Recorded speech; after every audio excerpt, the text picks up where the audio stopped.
Today we're adding new public transport lines carefully planned by you.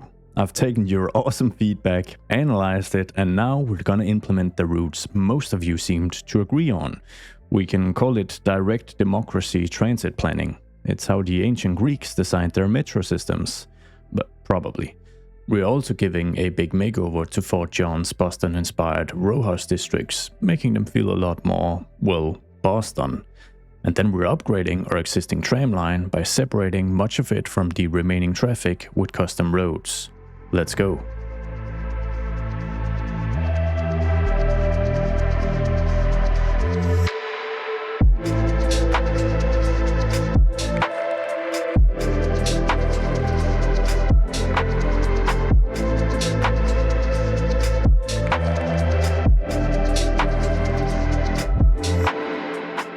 We're gonna start with two major lines here in Fort John, both of which are combinations of popular feedback. First runs from Sterling Hill, Lakeside, Downtown, Coleridge, Back Bay, Queens Cape, Abella Islands, and Sandbanks. The second major line will run from Battery Hill, Windsor, Downtown, Coleridge, Roosevelt Heights, Port of Fort John, East Thornton, West Thornton, and Queens Cape. Now, fortunately, the main cities of East Haven County are all committed to public investments in infrastructure such as new bridges, roads, or road upgrades to accommodate for these new bus lines. So the very first thing we're gonna tackle is a new bridge between Abella Islands and Sandbanks. The initial plan called for the bridge to be right here at the mouth of the bay where the crossing is the most narrow. But due to some very powerful lobbying from some very powerful families, that's not gonna be a thing. We're gonna have to move slightly into the bay and instead commit to a crossing right here. So it's gonna be a little more expensive as it's technically twice as long a bridge. So we're grabbing the basic vanilla alley, finding a good starting spot, clicking, and then we'll move down here and we'll select elevated. Then we're just gonna connect it up right at the center of this curve, maybe slightly angled because the bus won't be making a right here to enter the parking lot. It's just going to continue straight so that it can get out to the main road here in Sandbanks. Now you can just about squeeze your boat underneath here, but this bridge would require some pretty serious engineering to have such a span without any supporting pillars.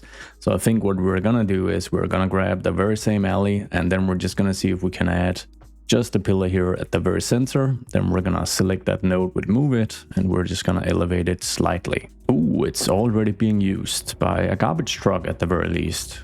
Another upgrade we'll be adding is a small roundabout here, and then we might just use move it to see if we can drag out with manipulation mode and see if we can accommodate the buses a little better. So this turn here as you're making a right from the roundabout might just be a tad too drastic for a major bus.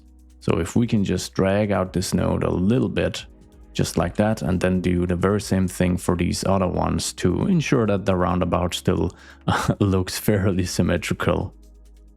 And I think that might just do for now. We can of course reiterate if the buses have any trouble getting through here. Our next investment is going to be the upgrade of Middle Road so that it gets proper sidewalks and bays for the buses. Now this should have been done a long time ago in conjunction with the overall densification of Sandbanks, but once again, powerful lobbyism from some of these house owners have maintained the quote-unquote suburban character. That ends today with this upgrade. I'm gonna make sure that I have Anarchy enabled, then I'm gonna disable the zoning cell length snapping option. I'm gonna make sure I don't have elevated on, of course. And then I should be able to upgrade all these segments without causing too much issues for the housing stock here. Most of the houses are kind of built far from the road, you know, they're kind of cut back a bit. So it seems like everything worked out just fine, although I will have to rebuild the power lines. And to annoy these people further, they're not just getting sidewalks, they're even gonna get wide sidewalks in some spaces. Oh yeah, it's terrible. Although this is going to reduce on-street parking, which they should appreciate.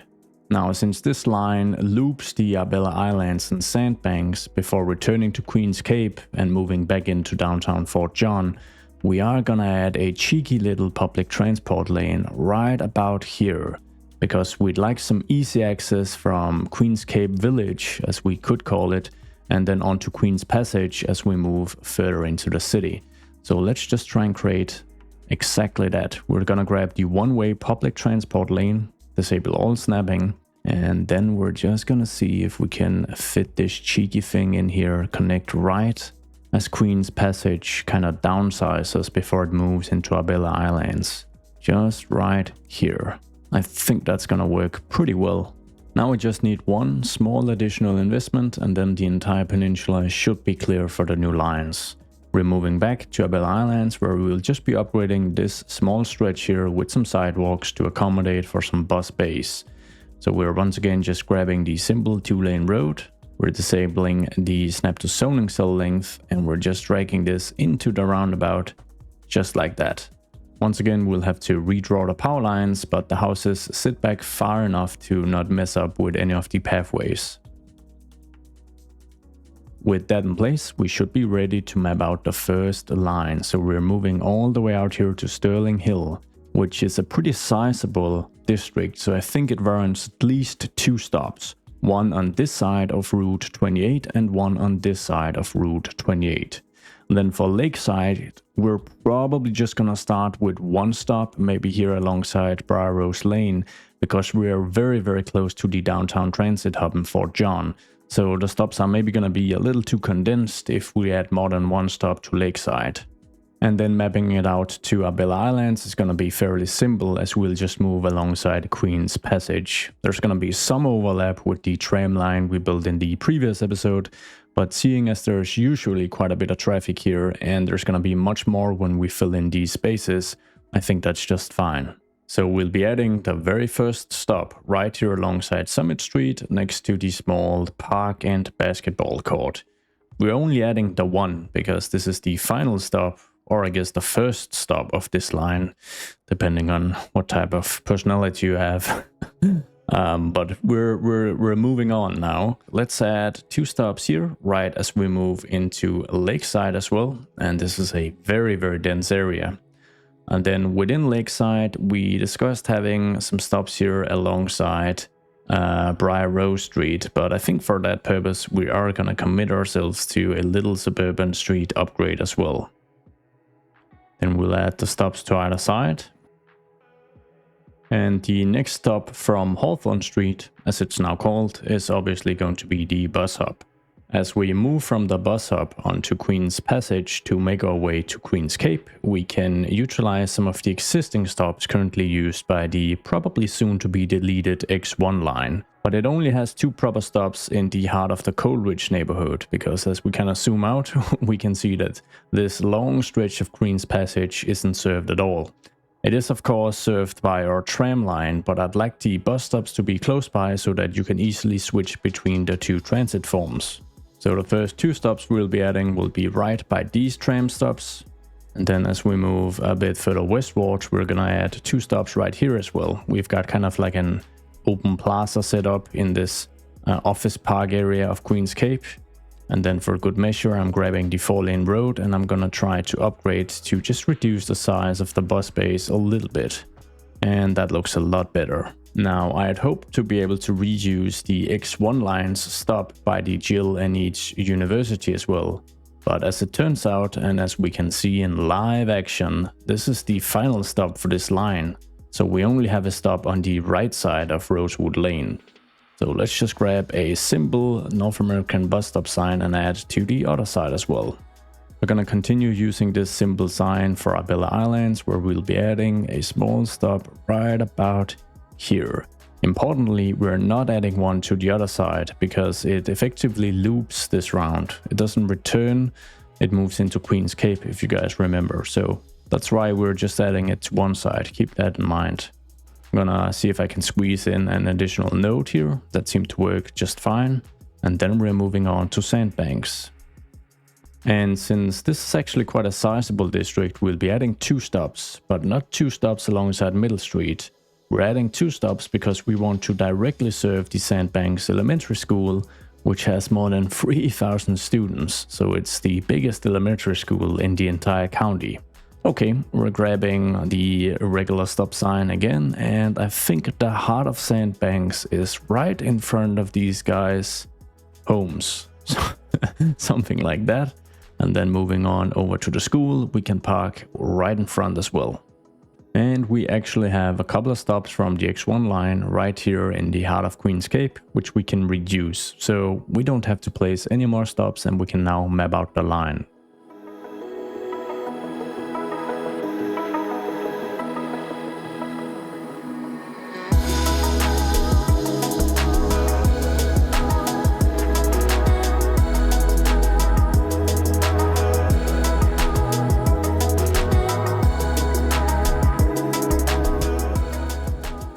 So in hindsight, this cheeky little transit lane we decided to add doesn't make all that much sense now that we decided to reuse the existing X1 stop here in Queen's Cape.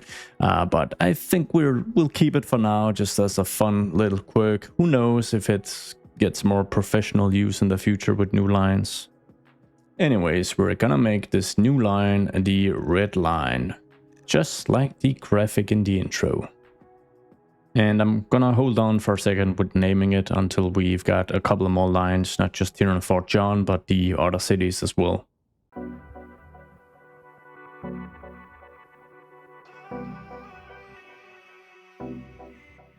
Cool. So before we map out the blue line, we're gonna redo some of the inner city districts, as this line will pass straight through them. And I'm gonna use a cool little trick to quickly place a random selection of just the buildings I want. But before mindlessly plopping down stuff, I want to quickly share my inspiration for this makeover, as it's such an integral part of why my builds turn out the way they do. So if you don't think my builds look any good, I guess you can skip this part. The first two main sources of inspiration are Boston, of course, and I guess my affection for crime dramas, because if there's something I notice, it's that for some of the older inner city rowhouse districts in Boston, many of the rowhouses are built using timber and wood. They're not built using brick and stone. There are some fancier rowhouses built in brick, but much of this is just timber constructions, and that's something I want to mimic in the inner city rowhouse districts of Fort John. But there's also a pretty cool transition in Boston, as some of the more affluent and wealthy rowhouse districts in the inner city areas are primarily built with brick and stone. And this is also due to building regulation changes during the aftermath of the Great Boston Fire. And as you may recall, we've had a great fire in the late 1800s in Fort John as well, which originated here by the old harbor. So I think it makes a lot of sense that the buildings most adjacent to the harbor is primarily built with brick and stone. If we look at an area like Battery Hill, which I think kind of resembles the north end of Boston, it's all brick up here. And that's gonna stay the way it is. The transition we'll be seeing is primarily out here by Roswell Heights and East and West Thornton. These are lower income areas built very close to the growing port of Fort John. Construction materials had to be cheap and it had to be quickly built. So this is where my little trick that I don't see used all that often is gonna come into place. So generally, using the Find It mod, you can specify quite a bit to narrow your selection. So if we were to build a primarily rowhouse district, we'd say residential, we'd go for rowhouse density, we might even specify 1x3 if that's exactly the lot sizes we want, and we might say we want US Southwest and US Northeast. Now this is really cool and it provides a wide selection, but what if we want to specify timbered structures instead of brick structures? We can't specifically do this in Find It, but what we can do is we can hover over an asset, and then if we click this little star, it's moved to our favorites. So if we move to this selection, I have just made sure to favorite all the timbered buildings between the two packs. Now this is probably as filtered as this is gonna get, so just selecting each one and getting them placed really isn't much of a hassle. But if you really want to take things to the next level, make sure to bind the select random asset keybind in the Find It options, because if you then hit that keybind during your selection being shown, it's gonna select a random asset from any one of these. Now, as you might expect, this is going to be a fairly destructive change, so I am just going to pause the game as this is going to be a major shakeup, and I actually don't know if we'll end up with a higher or lower population after this. But anyways, I'm gonna dezone the entire thing and get everything deleted.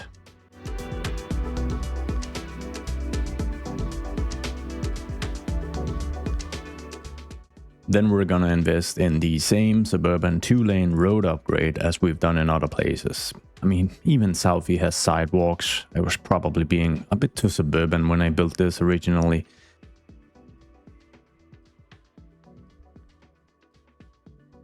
In places where I've used the alley with parking on one side that I created in Road Builder, I have a async parking suburban 2-lane road to replace it with. That's not a great naming scheme. I don't know what I was thinking.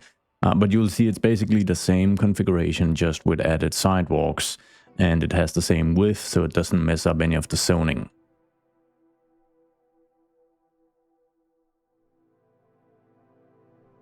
And importantly, I want to maintain these dead-end, non-cul-de-sac roads because they reflect the past, a past where Roosevelt Heights stretched all the way to Hamilton Street with road connection, before Massachusetts Route 28 cut up the neighborhood like butter. Now, right before we add in the timbered row housing, we are going to add in some medium-density residential. And this is very much inspired by you guys. Several of you have made calls for Fort John to be even denser than it is and turn much of East Haven County into the Fort John metropolitan area. And I think this is one step in the right direction, and it's just going to make for a more interesting neighborhood look. Now we're going to use the sizes of the lots here to kind of define the buildings we use. So in this case, we're going to go 3 deep for these inner blocks. And then I'm probably gonna use a mixture of the Northeast, Southwest, and just the vanilla North American packs. Some of these buildings from the Southwest pack are actually timbered, and they look kinda San Francisco in nature, but they can also fit into this build.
Alright, so it took a bit of time, but I figured it was all worth it, and I really enjoy how each of these 3 neighborhoods turned out. Roosevelt Heights has a mixture of everything as the biggest neighborhood. It's got some public housing on the outskirts, some proper medium density, a fantastic look of the Fort John skyline, lots of row housing and all kinds of good stuff. Then as we move onwards to East Thornton, I decided to do a massive public housing project. You know, one of these urban quote-unquote renewal projects that probably had decent intentions but pretty terrible outcomes. I'm sure this is a hotspot for, yeah, interesting activity at least. Otherwise, a cool mix, and I really love the cliffside here. And then for the third unique look, as we move on to West Thornton, I couldn't go as deep with the row house lots here, so I used just 2 row house styles for this entire neighborhood, and I think it really gives it off this unique look as well. With this overhaul in place, we're about ready to implement the second major bus line, this run running all the way from Battery Hill to Queens Cape. And just as with the first line, we likely have to commit to some public investments to make sure that the infrastructure is in place. So I've done a bit of preliminary testing, and this line is going to be so much fun, and it's gonna serve like 50,000 people. So we're gonna start with a single stop in Battery Hill, because that's the start or end of the line. Then we're gonna add an additional stop in Windsor, so we have a total of 2 stops in this part of town. Then we'll be adding a stop in the heart of downtown before we stop at the bus hub. That's like the first leg of this line. Moving on from the bus hub, we're gonna have a stop right by the hospital between Coleridge and Lakeside. Then we'll have a stop in the Roosevelt Heights neighborhood, and we're gonna have 2 super fun stops by the port. Moving on, we'll have a stop by Bay Road on the outskirts of East Thornton. Then we'll have a stop directly in East Thornton, moving on to a stop in West Thornton, followed up by a couple of stops in Queens Cape, as we'll find a good way to loop it, potentially a stop at the school as well. Oh man, those graphics, they take forever. Let's get a few stops placed, and we'll be doing infrastructure upgrades as we move along, because now we have a good idea of what to do. We'll grab the symbol stop sign for Battery Hill. And I'm not going to do any tweaking to the road layout here. It is a small, tightly mapped out district. Lots of historical character. We're just going to add the stop right here in a very central location. It's going to serve as a tourist transportation method to get to the fort as well, I guess. Alright, then we're moving down to Windsor, where we'll be adding, let's see, we've got 2 stops over here. So I think we'll be adding them to this part of this street. So I'll just, in this case, I guess we'll use the bus stop shelter actually. We'll add it to either side. Let's move in, grab a road, see if we can just upgrade to reduce the size of the bus base. And that seemed to work. Moving on, the other stops we'll be using in Windsor is already here, and we already have a ton of stops we can utilize right in downtown Fort John. And of course, we've also got plenty of space at the bus hub. So the next stop we'll be adding is by the hospital. And let's just see, I think I want to add it right here, because we did add this pathway as long as this like elevated segment, so that you can easily enter the hospital crossing the pretty, high traffic Oak Avenue. So let's grab the bus stop shelter, and we'll just add one to either side right near the intersection. Once again, I'm going to grab an avenue and seeing if I can just reduce the size of this a little bit. There you go. Alright, we're moving on to Roosevelt Heights, and I've got a pretty good idea of having the stops right here in the central part of Willow Street, because I think that's as central as we're going to get basically. So we'll move in, and shelters? Nah, I don't think so. We're going to go with some regular stops here. Let's hope it won't be rainy. Once again, we're doing our little tweaking. Let's move on, casually ignoring cars flipped upside down after a crash with a garbage truck, no less, to the port. We'll have 2 stops here. Ideally, we'd probably have some more, but it's pretty crazy and complex as far as the infrastructure goes. So we're going to start with 2, then we'll see just how much usage that gets, and then we might expand. So the first stop I want to add is actually on this little lane here. but it does have quite a bit of space leading up to the warehouses. So what we're gonna do is we're gonna grab my good trusty Suburban 2-lane and just getting an upgrade in place. Then for the next stop, we'll actually need to create a pretty fun underpath between these freight rail tracks, which of course is just gonna make everything even more complex. Oh well, complex is also fun. So let's grab the alley, we'll grab the continuous tool, we'll disable all snapping, we'll make sure we have ground and constant slope mode selected. I think that was it. Then we'll make sure that we can lower the elevation in small increments, and we're just gonna branch off right about here.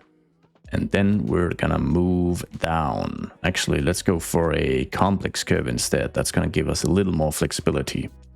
And we need to go down by around 875, which is 13% elevation decline, which I think is fine. It's a modern bus, no biggie. We'll get that placed down here, and then we'll need to connect up to the roundabout. For the actual roundabout, we're doing a little upgrade as well, because I think a medium one is probably a little more fitting. I just need to find one that looks a little industrial in nature, not this one. Let's just go with this one. Then, of course, we'll need to upgrade this freight line segment to a bridge segment and do the same over here. And we're seeing some immediate use. Very nice. We've got a few floating bushes, but otherwise it's looking pretty good. I'm gonna grab the one-way alley, and then we're just gonna freeform a ramp. Come on. Yes. In fact, I should probably just get this redrawn to connect up to this one, so that we've got a proper normal T intersection. Okay, I'll be honest, I did this for the fun of it, because if you don't want to use this roundabout, you can just use this one. So I just kind of added it because I wanted to. Anyways, moving on, we'll be adding a stop out here, and this is where we're going to be using the dedicated double public transport lane. So we'll just freeform a straight segment, and then we'll just add a continuous segment moving back on to the main roads here. Just like that. It'll need a bit of detailing, but we'll skip that for now. We'll of course remember to add our stops out here, so let's add a shelter on either side, and we can't add a shelter out here given the nature of this road, so we're just gonna add some regular stop signs. Moving on to the outskirts of East Thornton, we're gonna add a small stop outside this massive facility. And we'll grab an avenue, make sure that we've got a limited segment of it being the dedicated bus drive. The mantra for the stop in East Thornton is going to be a central location right by the public housing. And the same can be said for West Thornton. Actually, maybe we'll angle that slightly towards the eastern part, as that is actually the densest part of this neighborhood. Moving on from West Thornton, we know we've got a couple of stops out here on Queenscape that we can reuse, but I'd like to add 2 additional ones right by this medium residential complex here, also because it's so close to the business hub. I'm gonna see how it's gonna work out if I just add 2 small stops on either side of this little lane, and then we'll reuse existing stops, and we are gonna loop using the school. So let's get this crazy line mapped out. 21 Foggy Lane is the starting point, moving on to 65 Elk Street, 20 Barlow Street, and we'll have a 102 Barlow Street. We'll stop at the bus hub. We'll grab this one because it doesn't have any activity just yet. Adding our stop at 33 Oak Avenue. And another one at 56 Willow Street in the heart of Roosevelt Heights. 9 Applegate Street by the port. And then let's see if it's gonna move through this. It's actually not gonna move through the crazy part I just created. Actually it is. We're gonna force it to. That work isn't gonna be for nothing. And then we'll be stopping out here at this little station we need to detail. Moving on to 9 Bay Road. Up to East Thornton at 47 Mill Street.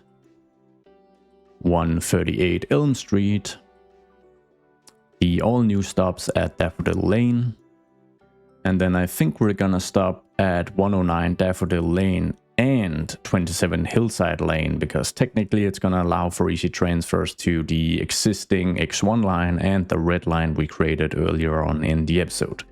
Then we're just gonna stop at 109 Prospect Lane to serve the school, and we're gonna return. Once again, we're not gonna name the line just yet, but I do want it to have the proper blue color. It seems like red and blue, you know, they're like main character colors of sorts. And let's see.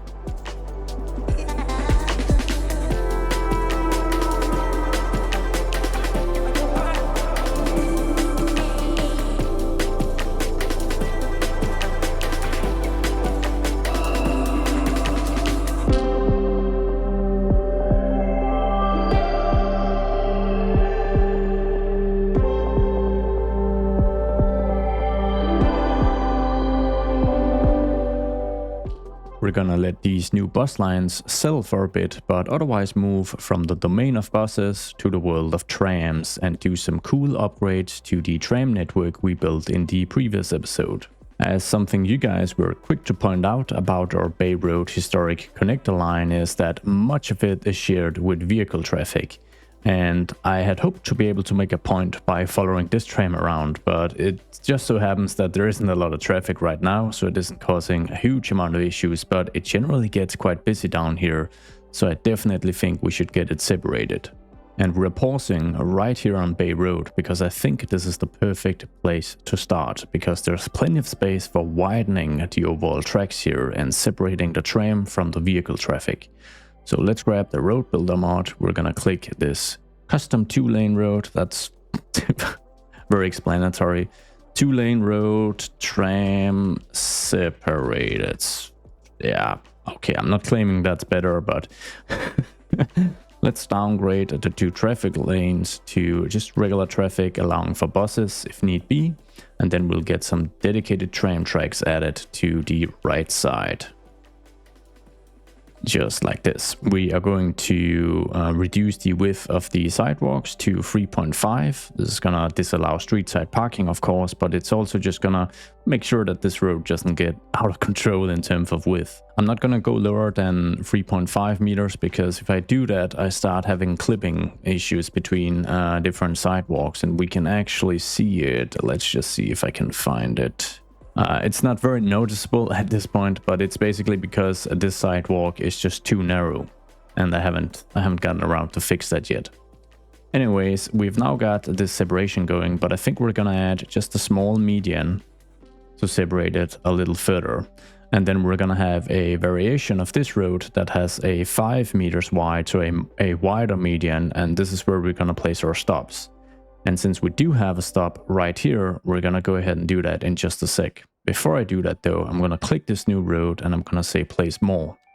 Then I'm gonna say upgrade, I'm going to disable snapping, and then we'll start not from this point here, because the buildings are kind of too squeezed together, as well as the hill where the fort is lying, but from this point onwards, we're just gonna drag this out all the way over here.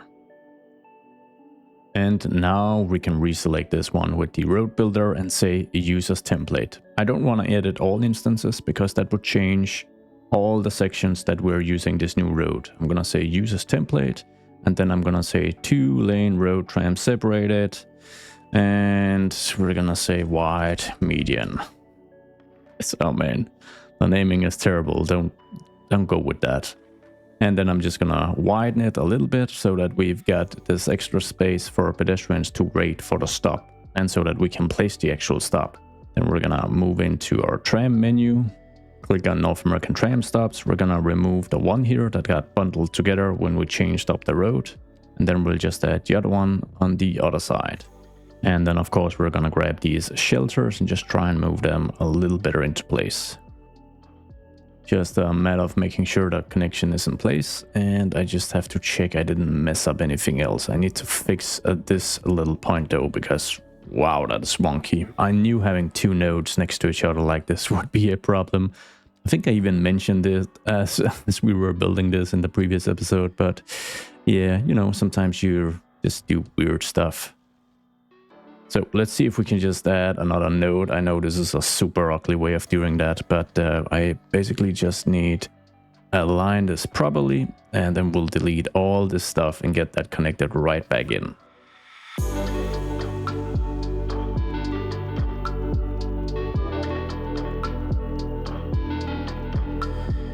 And then hopefully manipulation mode can make this even smoother. And some of you loved the addition of the super synthetic fake green grass down here, and some of you absolutely hated it. So I've been feeling kind of like a misunderstood artist recently.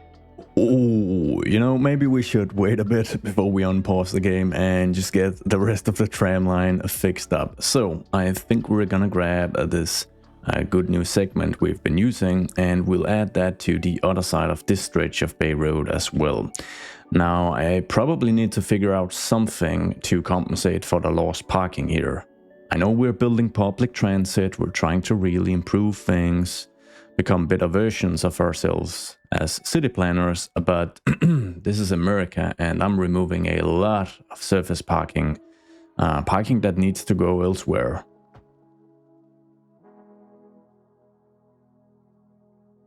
As a matter of fact, we are specifically bound by this Tri-City agreement to replace any parking we remove. So I guess, you know, one thing we could do is just upgrade the parking lot we've placed right here.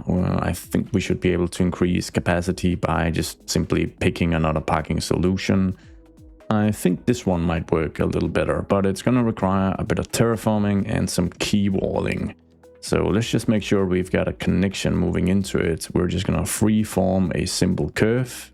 So that helps a little bit, but not enough for this general area. So we're going to remove a pedestrian path. I think we're going to replace it, don't worry. And then I'm going to grab the one-way perpendicular parking alley.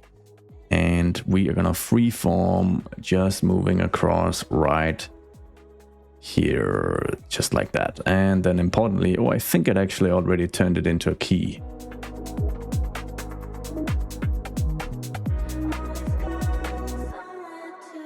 So I'd say this increase in parking alongside the park probably compensates for everything we removed alongside Bay Road, but not in this section of Bay Road where we had on-street parking.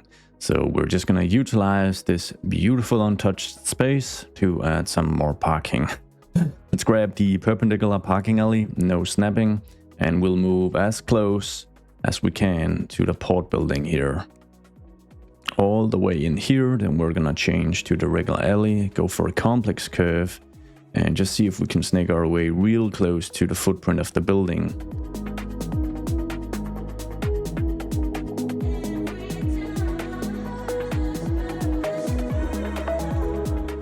This covers the upgrade of the Bay Road transit corridor for now at least. Let's move on to Queen's Passage.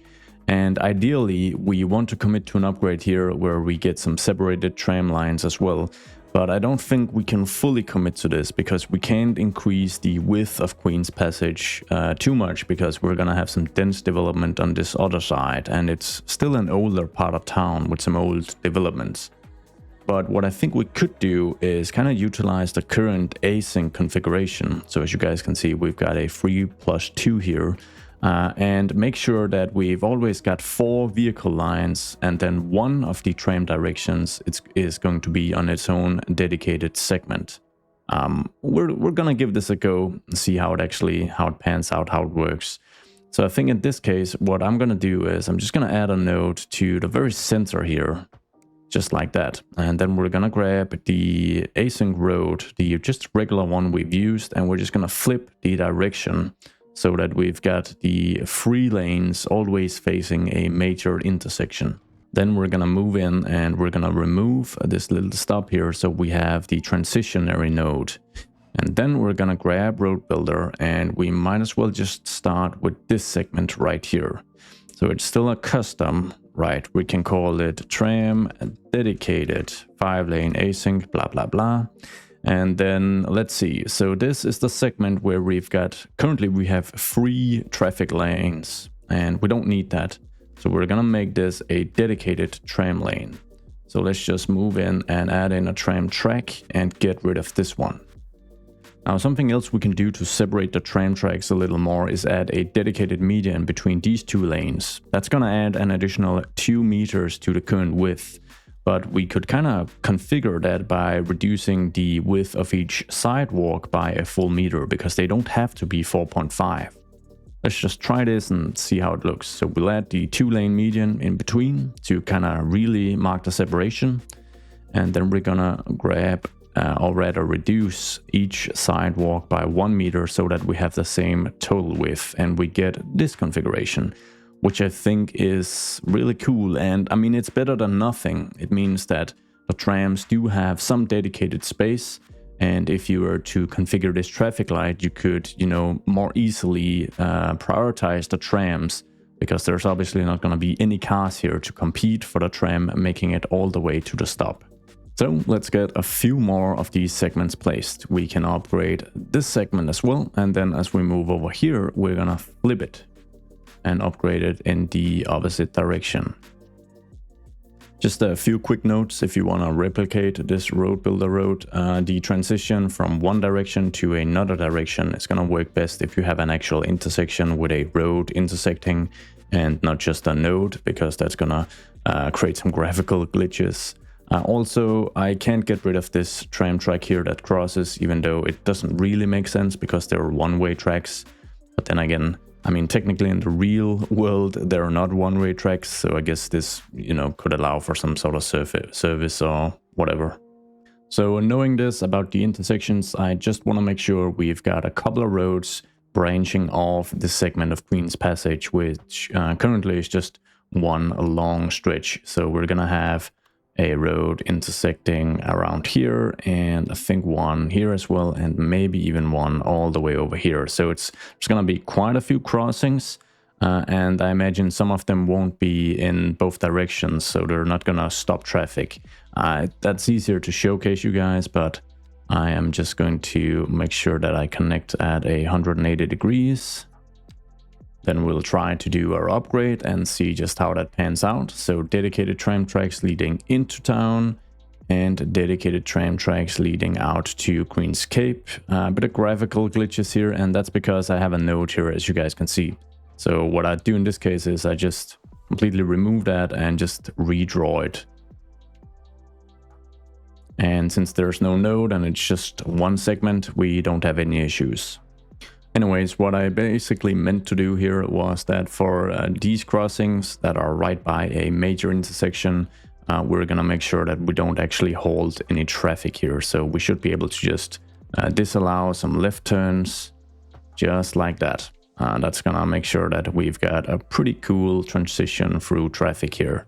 And we're going to make sure we do that on the other side here as well. Get rid of the crossings, get rid of the stoplight. Actually, I think I figured out what's up. It's if I add a stop.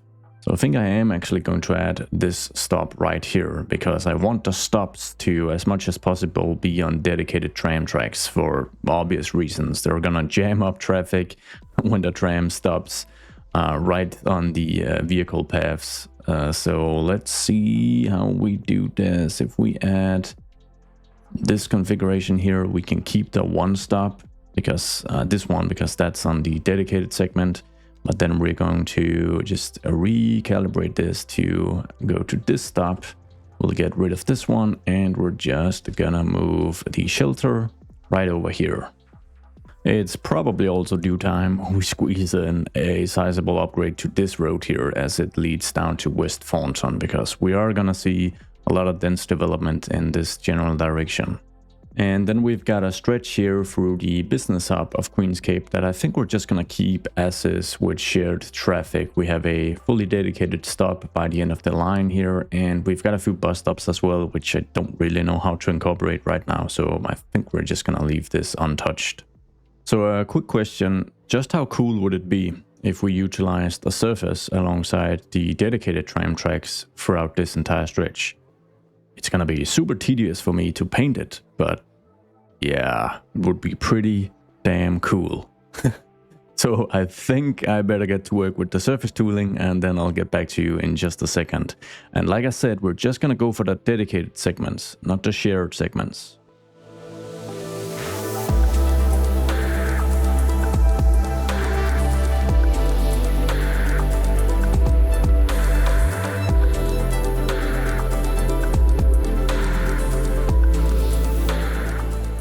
We're hitting play to let the tram line settle, and my goodness, was this a good decision. I'm not sure exactly how realistic it is, but it's some form of, you know, added asphalt on top of the existing road. So I figured I'd leave a bit of distance here because I assume that, you know, they tried to just follow the tram tracks more than, you know, reach the sidewalks and these new medians built on top of the old road. And maybe there's some sewage stuff as well that would benefit from it not moving all the way out to the side. Or maybe I was just lazy and didn't want to perfectly match the sidewalks. I'm not quite sure. It's probably a combination of all of them. But regardless, I think it looks fantastic. And this has been so much fun.